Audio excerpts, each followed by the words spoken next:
तो स्वागत है दोस्तों एक और नई वीडियो में। आज की वीडियो में हमारे पास टेंजर PVT 501 एम्पलीफायर रिपेयर होने के लिए आया है। जो कि दोस्तों ये एम्पलीफायर में जो बैक पैनल पे जो टर्मिनल होते हैं स्पीकर वाले वो इसके टूट गए हैं और हमें इसको जो है रिपेयर करना है और वो टर्मिनल भी लगाने हैं। ये वाले टर्मिनल है दोस्तों जो कि हमारे स्पीकर के लिए हैं। और दोस्तों कस्टमर का ये कहना है कि इसमें कोई भी फॉल्ट नहीं है, आपने टर्मिनल चेंज करने हैं बस, इसमें और कोई फॉल्ट नहीं है। तो दोस्तों अभी मैं आपको उसको ओपन करके दिखाता हूँ।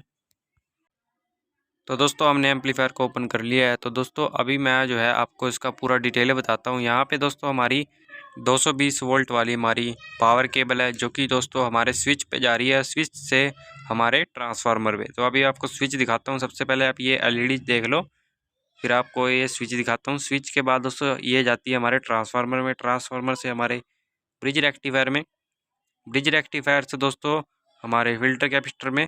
ये जो लगे हुए हैं दोस्तों फिल्टर कैपेसिटर जो है हमारे काफ़ी अच्छे लगा रखे हैं इसके अंदर। और ये हमारा पूरा मॉड्यूल रहता है जो कि एम्पलीफायर मॉड्यूल होता है, ठीक है। इसमें ट्रांजिस्टर वगैरह लगे हुए हैं, कुछ रेजिस्टेंस भी लगी हुई हैं जो कि दोस्तों इसमें मॉइस्चर से ख़राब हुई हैं। यहाँ पे एक हमारी लोड वाली रेजिस्टेंस, और यहाँ पे दोस्तों हमारे एक थर्मोस्टेट भी लगा है और एक आउटपुट ट्रांसफार्मर है, ठीक है।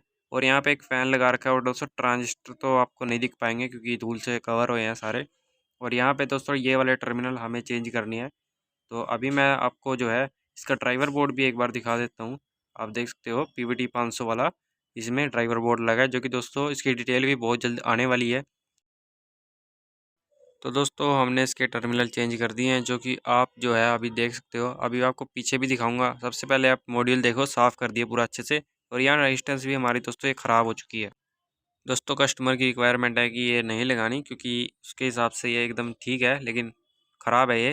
और दोस्तों टर्मिनल की बात करूँ तो टर्मिनल को हमने अच्छे से वार्सल वगैरह लगा के अच्छे से लगा दिया है, ताकि दोस्तों पीछे से जब ये घुमाएं तो ये खुल ना जाए, कोई भी वायर आपस में शॉर्ट ना हो जाए। तो दोस्तों ये जो है एक कॉपी एम्पलीफायर है। और आपको अगर मैं इसके आने वाले फॉल्ट बताऊं दोस्तों, इसके अंदर जो ट्रांजिस्टर है वो तो हमारे नॉर्मल शॉर्ट हो जाते हैं और ड्राइवर बोर्ड में भी काफ़ी ज़्यादा दिक्कतें आ जाती हैं इसके अंदर। तो इसके लिए एक सेपरेट वीडियो बनाएंगे। और दोस्तों ये टर्मिनल भी लोकल मार्केट में इजीली अवेलेबल भी हो जाते हैं। तो अभी मैं आपको इसका और डिटेल देता हूँ। दोस्तों अभी मैं आपको थोड़ा सा इसमें सॉन्ग चला के दिखा देता हूँ, ठीक है। तो दोस्तों आप व्यू मीटर को ही देख लेना क्योंकि यूट्यूब कॉपीराइट निकाल देगा वीडियो को। तो अभी मैं आपको सॉन्ग चला के दिखाता हूँ। आप देख सकते हो इसका लेवल इंडिकेटर ऊपर नीचे हो रहा है, तो इसका मतलब साउंड भी आ रहा है। तो दोस्तों अभी मैं आपको थोड़ा इसका जो मॉड्यूल का वोल्टेज वगैरह भी चेक करके दिखा देता हूँ। यहाँ पे ये वोल्टेज आ रहे हैं हमारे कलेक्टर के, जो कि हमारे प्लस वोल्टेज आ रहे हैं, 47 वोल्ट आ रहे हैं। और दोस्तों ये हमारी बेस बाइसिंग वोल्टेज आ रही है जो कि 0.5 एकदम बढ़िया आ रही है इसके अंदर। और दोस्तों अभी मैं आपको दूसरी साइड की भी चेक करवाता हूँ। एमीटर पे 0 वोल्ट रहते हैं इसके, ठीक है। और दूसरे वाले एमीटर पे हमारे -47 वोल्ट आ रहे हैं, जो कि दोस्तों दूसरे वाले ट्रांजिस्टर के एमीटर पे आ रहे हैं।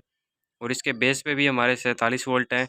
कलेक्टर पे दोस्तों हमारे एकदम 0 वोल्ट हैं, इसमें कोई भी वोल्टेज नहीं आ रहे। दोस्तों करीब करीब ये एम्पलीफायर ओरिजिनल की तरफ बनाने की कोशिश तो की है। यहाँ पे बेस पे आप देख सकते हो 47 वोल्ट आ रहे हैं। दोस्तों आज की वीडियो में इतना ही था, तब तक के लिए नमस्कार। और दोस्तों जो चैनल पर नए हैं सब्सक्राइब जरूर कर देना।